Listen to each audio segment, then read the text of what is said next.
اور وہ جلد از جلد مجھ سے اپنی جان چھڑانا چاہتے تھے۔ میں خاموش ہو گئی، بولتی بھی تو کیا بولتی، اپنی امی سے لڑائی تو نہیں کر سکتی تھی۔ مجھے اس بات کا احساس تھا کہ وہ میری ماں ہے، لیکن وہ شاید یہ بات بھول گئی تھی کہ میں بھی ان کی اولاد ہوں، وہ بھی سب سے چھوٹی۔ لیکن اپنے وجود کی وجہ سے میں سب سے بڑی لگتی تھی، اس لیے تو گھر والے سب سے پہلے میری شادی کرانا چاہتے تھے۔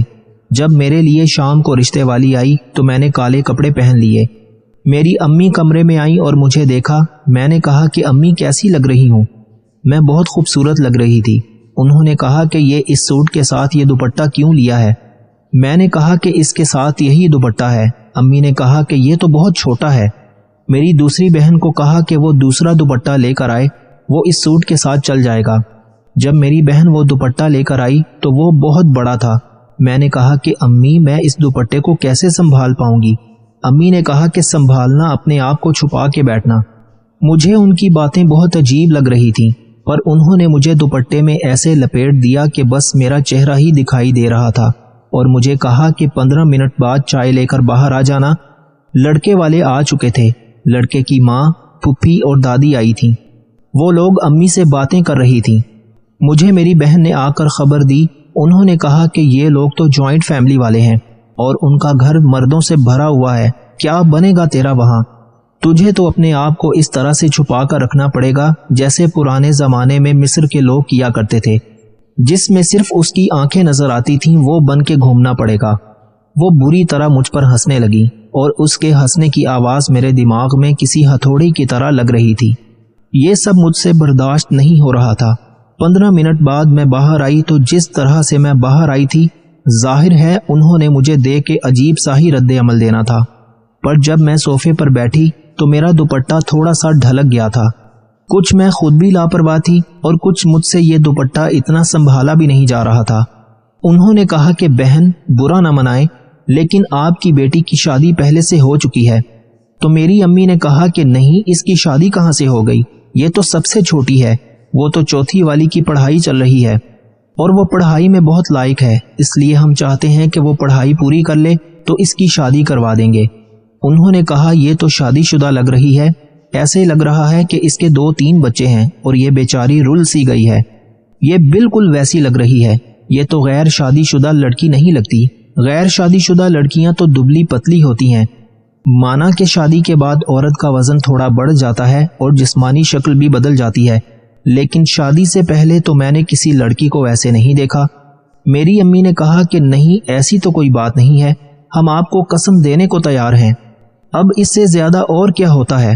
انہوں نے کہا کہ نہیں، ہمیں تو معاملہ کچھ اور ہی لگ رہا ہے، ہمارا بیٹا بڑا لاڈلا ہے، اور پھر آج کل تو ٹھیک ٹھاک لڑکیوں کو بھی لوگ منہ بھر بھر کے باتیں کرتے ہیں۔ آپ کی بیٹی کو بیاہ کر لے جائیں گے تو ساری زندگی لوگوں کے سوالوں کے جواب دینے پڑیں گے۔ ہم معافی چاہتے ہیں، ہمارے معاشرے میں رشتے سے انکار ایسے نہیں ہوتا۔ لوگ کہتے ہیں کہ فون کر کے بعد میں بتا دیں گے، اور فون کر کے کہہ دیتے ہیں کہ ہمیں آپ کی بیٹی پسند نہیں آئی، لیکن انہوں نے تو منہ پر ہی انکار کر دیا، اور وہ بھی اتنے برے طریقے سے۔ وہ لوگ تو چلے گئے، پر امی نے مجھے تھپڑ سے مارنا شروع کر دیا۔ انہوں نے کہا کہ تیرے اتنے سارے رشتے ریجیکٹ ہوئے، لیکن اس دفعہ جو باتیں مجھے سننے کو ملی ہیں میں زندگی بھر نہیں بھولوں گی۔ میں ایک اچھی عورت ہوں، ساری زندگی ایک اچھی بیوی، ایک اچھی ماں بن کے گزار دی، اور صرف تیری وجہ سے مجھے ایسی باتیں سننے کو مل رہی ہیں جو میں نے کبھی بھی نہیں سنی تھی۔ میں نے 2 دن تک کھانا نہیں کھایا، لیکن کسی نے مجھ سے یہ نہیں پوچھا۔ پھر میری دوست مجھ سے ملنے کے لیے آئی اور چوری چوری مجھے وہ دوا پکڑا دی۔ اس نے کہا کہ تمہاری دوا آ گئی ہے۔ میں نے کہا مجھے اب اس کی ضرورت نہیں ہے۔ وہ لوگ مجھے پسند کر کے نہیں گئے، انہوں نے شادی کرنے سے انکار کر دیا ہے۔ یہ سن کر میری دوست کہنے لگی، ارے پگلی، یہ رشتہ آخری تھوڑی تھا، تمہارے لیے اور بھی رشتے آئیں گے، تب تک تم یہ گولیاں کھا کر سمارٹ بن جانا۔ پھر میری دوست چلی گئی۔ میں نے اس کے سامنے کچھ گولیاں ایک ساتھ کھا لی تھیں۔ پھر میں نے 2 دن سے کھانا نہیں کھایا تھا۔ جب باہر نکلی تو میری طبیعت خراب ہو گئی تھی اور میں بے ہوش ہو گئی۔ جب مجھے ہوش آیا تو میں اپنے کمرے میں تھی۔ مجھے پتا چل گیا کہ شاید میں بے ہوش ہو گئی تھی کیونکہ میں نے کھانا نہیں کھایا تھا۔ چلو اب تو میرے گھر والوں کو مجھ پر تھوڑا سا رحم آ جائے گا، کیونکہ میری طبیعت اتنی خراب ہو گئی تھی کہ میں اپنے ہوش و حواس سے ہی بیگانہ ہو گئی تھی۔ لیکن جیسے ہی میری امی میرے کمرے میں آئیں انہوں نے میرے منہ پر رکھ کے تھپڑ مارا۔ میں حیران رہ گئی کہ میں بستر میں پڑی تھی، میری حالت بھی غیر تھی۔ انہوں نے یہ کیا کیا؟ انہوں نے کہا کہ بے شرم، تجھے شرم نہیں آتی کہ کون سے باہر کے ملک سے تو نے گولیاں منگوائی ہیں؟ کس قسم کی گولیاں ہیں یہ جن کو تو کھا رہی ہے، اور انہی کی وجہ سے تیرا یہ حال ہوا ہے۔ اس کا مطلب ہے کہ تیرے ارادے کچھ اور ہیں، تو جان بوجھ کر سب کو اپنا آپ دکھا رہی ہے۔ تو سب کو بتانا چاہتی ہے کہ میں بہت خوبصورت ہوں، میں بڑی موٹی تازہ لڑکی ہوں۔ شرم نہیں آتی تجھے یہ سب کرتے ہوئے؟ تجھ سے مجھے ایسی امید نہیں تھی، کچھ بھی ہو سکتا تھا مگر یہ سب نہیں کرنا چاہیے تھا۔ اب تو میں اپنی امی کی طرف دیکھ بھی نہیں رہی تھی، بس سسک سسک کر رو رہی تھی۔ امی نے وہ گولیاں باتھ روم میں پھینک دی اور اوپر سے پانی بہا دیا۔ میں رونے لگی مگر امی نے مجھے دیکھا تک نہیں اور کمرے سے باہر چلی گئی۔ پھر اس بات کو کئی دن گزر گئے مگر سب گھر والے مجھ سے ناراض تھے۔ کوئی مجھ سے کھانا پینا بھی نہیں پوچھتے تھے، مجھ سے کوئی بات بھی نہیں کرتا تھا۔ ایسے لگتا تھا کہ میں نفسیاتی مریضہ بن گئی ہوں، پاگل ہو گئی ہوں میں۔ پھر میرے لیے ایک رشتہ آیا۔ لڑکے کی ماں مجھے دیکھنے کے لیے آئی تھی، لیکن لڑکی کی ماں کی آنکھیں کمزور تھیں، ان کے ساتھ ان کی ایک بھانجی بھی تھی۔ اس نے انہیں بتایا کہ لڑکی اچھی ہے، ہمیں پسند ہے۔ میں چپ چاپ بیٹھی تھی، میں نے کوئی بات نہیں بولی، اپنے آپ کو چادر میں چھپا کے رکھا تھا۔ میری بہنیں ہنس رہی تھی کہ اگر تمہاری ساس کی آنکھیں کمزور نہ ہوتی تو وہ کبھی بھی تمہارے لیے ہاں نہ بولتی، اور جو لڑکی ساتھ آئی تھی اس کی عمر تو کم تھی، اسے کیا پتا کہ تمہارے کیا حالات ہیں۔ اب میں کسی بھی بات کا جواب نہیں دیتی تھی۔ میں نے اپنے لیے لڑنا چھوڑ دیا تھا کیونکہ مجھے پتا تھا کہ ابھی میرے سامنے ایک اور جنگ تھی۔ میرے شوہر نے بھی مجھے باتیں سنانی تھیں، اس نے بھی یہی کہنا تھا کہ کیا تمہاری پہلے شادی ہوئی ہے یا تمہارے کوئی بچے پیدا ہوئے ہیں۔ مجھے یہ سب کچھ سننے کی عادت ہو گئی۔ جب میری شادی کی تیاریاں ہو رہی تھیں تو میرے لیے کپڑے بن کر آ رہے تھے۔ میری ساس بہت اچھی تھی، بہت پیار سے بات کرتی تھی۔ انہوں نے کہا کہ کپڑے پہن کے ایک دفعہ دیکھ لو۔ میری بہن کے منہ سے نکل گیا، اس نے کہا کہ ابھی تو شاید پورے آ ہی جائیں گے، لیکن بعد میں تو کھلے کروانے ہی پڑیں گے، شاید 1-2 ہفتے بعد ہی کھلے کروانے پڑیں۔ میری ساس نے کہا کہ ایسی باتیں کیوں کر رہی ہو، ضرور مذاق کر رہی ہو، لیکن ہونے والی دلہن کے ساتھ ایسا مذاق نہیں کرتے۔ ہونے والی دلہن پر اللہ کا بڑا کرم ہو رہا ہوتا ہے، اس کی شادی ہو رہی ہوتی ہے۔ جب وہ رخصت ہوتی ہے، جب وہ اپنے گھر میں قدم رکھتی ہے، اس وقت وہ جو بھی دعا کرے گی پوری ہو جاتی ہے۔ اس کا دل مت دکھاؤ۔ میری ساس میری بہنوں کو ڈانٹ رہی تھی۔ میں اپنی ساس کی باتیں سن کر خوش ہو رہی تھی کہ چلو کوئی تو میرے حق میں بول رہا تھا۔ میں نے دیکھا تو میری بہن کا چہرہ ایسا ہو گیا تھا جیسے کسی نے اس کی بہت بے عزتی کر دی ہو۔ مجھے پہلی بار ایسا لگا جیسے کسی نے میرا ساتھ دیا ہو، لیکن میری ساس کی نظر کمزور تھی، اگر وہ مجھے کسی دن دیکھ لیتی تو شاید وہ میرا ساتھ نہ دیتی۔ میں نے اپنے شوہر کی تصویر دیکھی تھی، اب مجھے ڈر لگنے لگا، اور میری ساس نے بھی مجھے بتایا تھا کہ میرا ایک ہی بیٹا ہے، وہ بہت جذباتی ہے، اسے بہت غصہ آتا ہے، اس لیے مجھے ایسی لڑکی چاہیے جو صبر کر سکے۔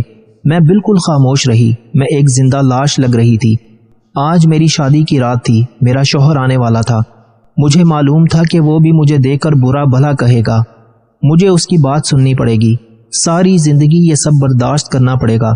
جیسے ہی میرے شوہر نے کمرے میں قدم رکھا تو اس نے اپنی شیروانی اتار کر ایک طرف رکھ دی اور اب وہ شلوار قمیض میں تھا۔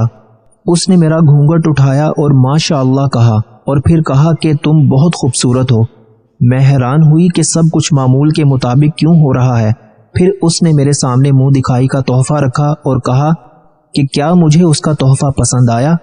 میں چپ رہی۔ پھر اس نے مجھ سے بات شروع کر دی کہ ہم ہمیشہ ایک دوسرے کا ساتھ دیں گے، تم مجھے بہت پسند آئی ہو، مجھے لگتا ہے کہ میری زندگی بہت اچھی گزرے گی۔ پھر شادی کی پہلی رات گزر گئی، اگلا دن بھی آ گیا۔ اب تک وہ کسی سے فون پر بات کر رہے تھے، شاید اسے کوئی شادی کی مبارکباد دے رہا تھا، کہہ رہا تھا کہ اللہ نے مجھ پر بہت کرم کیا ہے، مجھے ایک بہت اچھی ساتھی ملی ہے، وہ بہت خوبصورت ہے، میں اس سے بہت خوش ہوں، مجھے لگتا ہے کہ میری زندگی بہت اچھی گزر رہی ہے۔ مجھے ہمیشہ سے ایسی بیوی چاہیے تھی جو اتنی خوبصورت ہو، اور بیوی پسند کی ہو تو زندگی اچھی گزرتی ہے۔ شوہر کی یہ بات سن کر میں حیران رہ گئی کہ کیا میں اسے اتنی پسند آئی ہوں اور وہ ایسی بیوی چاہتا ہے۔ شادی کے 3 دن بعد میری والدہ نے ہمارے لیے ایک پارٹی کا اہتمام کیا۔ میں اپنے شوہر کے ساتھ گھر میں داخل ہوئی تو میری والدہ نے فوراً مجھ سے پوچھا تم نے کپڑے کیسے پہن رکھے ہیں؟ میں نے امی سے کہا کہ اس کی ضرورت نہیں ہے، میں نے اچھے کپڑے پہنے ہوئے ہیں اور میرے شوہر کو یہ پسند ہے۔ امی نے مجھے حیران ہو کر دیکھا۔ انہوں نے کہا کہ تیرا شوہر تجھے 1 ہفتے میں واپس چھوڑ دے گا۔ میں نے کہا کہ 1 ہفتے میں کیا، پوری زندگی بھی نہیں چھوڑے گا۔ میرے شوہر نے میری امی کو دیکھا تو کہا کہ کیا بات ہے آنٹی، کوئی پریشانی ہے؟ انہوں نے کہا کہ نہیں بیٹا۔ ہم کھانا کھانے بیٹھے تو میری باقی بہنیں بھی موجود تھیں۔ میرے شوہر نے ان کے سامنے میری بہت تعریفیں کی۔ اس نے کہا کہ جب سے فرحینہ میری زندگی میں آئی ہے میری تو زندگی مکمل ہو گئی ہے۔ میں بہت خوش ہوں، وہ میرا بہت خیال رکھ رہا تھا۔ ہم لوگوں نے ایک ہی پلیٹ میں کھانا کھایا، پھر وہ مجھے باہر گھمانے لے گیا۔ اس نے مجھے کوئی بڑی چادر اوڑھنے کا بھی نہیں کہا۔ اس کے پاس گاڑی تھی، اس نے کہا کہ گاڑی میں ہی تو بیٹھنا ہے۔ بہت اچھی طرح سے پیش آ رہا تھا، بار بار میری طرف دیکھ کر مسکراتا تھا۔ میرے کان میں کوئی بات کہتا، پھر ہم دونوں ہنستے۔ کبھی فون میں ہماری شادی کی کوئی تصویر دکھاتا۔ میری امی اور بہنیں یہ سب کچھ دیکھ رہی تھیں اور ان کے چہرے عجیب بنے ہوئے تھے۔ وہ حیران ہو رہی تھیں کہ اس کا شوہر تو اسے ہاتھ کا چھلا بنا کر رکھے ہوئے ہے، اور یہ صرف شادی کے شروع میں ہی نہیں ہوا تھا، آج ہماری شادی کو 5 سال ہو گئے ہیں اور الحمدللہ میرے 2 بچے ہو گئے ہیں، اور آج بھی میرے شوہر کا رویہ میرے ساتھ ویسا ہی ہے۔ ہم لوگ بہت خوش ہیں۔ شاید مردوں کو ان ساری باتوں سے فرق نہیں پڑتا اور انہیں یہی سب کچھ اچھا لگتا ہے۔ اللہ کا شکر ہے کہ میری ماں اور بہنوں نے تو میرے دل پر بہت زخم لگائے، پر میرے شوہر نے وہ سارے زخم بھر دیے۔ شادی سے پہلے میں نے بہت دکھ دیکھے تھے، مگر شادی کے بعد میرے شوہر نے اپنی محبت سے یہ سارے دکھ سکھ میں بدل دیے تھے۔ آج مجھے اچھا شوہر مل گیا جو میرا بہت خیال رکھتا ہے، اور اس نے آج تک کبھی مجھے ایسی کوئی بات نہیں کی جس کی وجہ سے مجھے اپنا آپ چھوٹا یا کمتر محسوس ہو۔ میں اس کے ساتھ بہت خوش ہوں۔ اس کی ماں ایک اچھی عورت ہے اور اس کی ماں نے اس کی تربیت بہت اچھے سے کی ہے، اسے عورت کی عزت کرنے والا مرد بنایا ہے۔ آج میرے 2 بیٹے تھے، اس لیے میں نے سوچا کہ میں بھی اپنے بیٹوں کی ایسی ہی تربیت کروں گی تاکہ میرے جیسی کسی لڑکی کو لوگوں کے طعنے برداشت نہ کرنے پڑیں۔ اگر کسی انسان کو پیار اور فکر کرنے والا لائف پارٹنر مل جائے تو وہ انسان اپنے سابقہ محبوب اور رشتے کو بھول جاتا ہے۔ اگر آپ کسی انسان کو اپنے ذہن سے نہیں نکال پا رہے تو اس کا مطلب ہے آپ بھی اس شخص کے ذہن میں موجود ہیں۔ جو شخص تنہا رہنا پسند کرتا ہے وہ اکثر اندر سے ٹوٹا ہوا ہوتا ہے۔ جو شخص آپ کو سب سے زیادہ خوش کرتا ہے وہی شخص آپ کو سب سے زیادہ تکلیف پہنچانے کا باعث بھی بنتا ہے۔ ہمیشہ 4 دیواری میں رہنے والی لڑکیوں کے عشق سے ڈرو، انہوں نے دنیا نہیں دیکھی ہوتی۔ وہ جسے چاہتی ہیں اسے بے انتہا چاہتی ہیں کیونکہ وہی ان کی دنیا ہوتی ہے۔ وہ شخص کبھی بیمار نہیں پڑتا جو شکایت کم اور شکر زیادہ کرتا ہے۔ ناشتہ نہ کرنا دن بھر کی کمزوری کی بنیاد ہے۔ اگر کوئی لمبے عرصے تک پریشان، دکھی یا اداس رہتا ہے تو وہ خوش رہنا بھول جاتا ہے۔ رات کو سونے سے پہلے آپ کا دماغ جس کے بارے میں زیادہ سوچ رہا ہوتا ہے وہ شخص یا تو آپ کے غم کا سبب ہوتا ہے یا خوشی کا۔ اگر زیادہ پسینہ آئے تو جان لو کہ جگر میں گرمی کی شکایت پیدا ہو گئی ہے۔ اگر کوئی شخص آپ کو صرف فرصت میں یاد کرتا ہے تو اس کو چھوڑ دیں، کیونکہ آپ تنہا ضرور ہو سکتے ہیں مگر فضول نہیں۔ عورت کی شرمگاہ میں زیادہ دیر تک عضو مخصوص کو ڈالے رہنا شکم میں بیماری پیدا کرتا ہے۔ نرم دل لوگ ہمیشہ دھوکہ کھاتے ہیں کیونکہ وہ غلط لوگوں پر بھروسہ کرتے ہیں۔ آپ کسی ایسے شخص سے نفرت نہیں کر سکتے جس سے آپ نے کبھی محبت کی ہو، صرف نئی محبت ہی اس کی جگہ لے سکتی ہے۔ ٹوٹے ہوئے دل کو ٹھیک کرنے کے لیے آپ کی نئی محبت ماضی کی محبت سے شدید ہونی چاہیے۔ آپ کا دل کبھی بھی ماضی کے لیے دھڑکنا بند نہیں کرے گا، لیکن یہ اس وقت تک کم ہوگا جب آپ اپنے درد کو محسوس کرنا بند کر دیں گے۔ تو دوستو یہ تھی ہماری آج کی ویڈیو۔ امید ہے آپ کو آج کی ویڈیو ضرور پسند آئی ہوگی۔ اگر ویڈیو اچھی لگے تو اسے لائک ضرور کیجیے گا اور ساتھ ہی اپنے دوستوں کے ساتھ شیئر بھی کیجیے گا، اور اگر آپ نے ابھی تک ہمارے چینل عشق کو سبسکرائب نہیں کیا تو اسے سبسکرائب کر لیجئے، اور اگلی ویڈیو تک کے لیے مجھے اجازت دیجیے۔ اللہ حافظ۔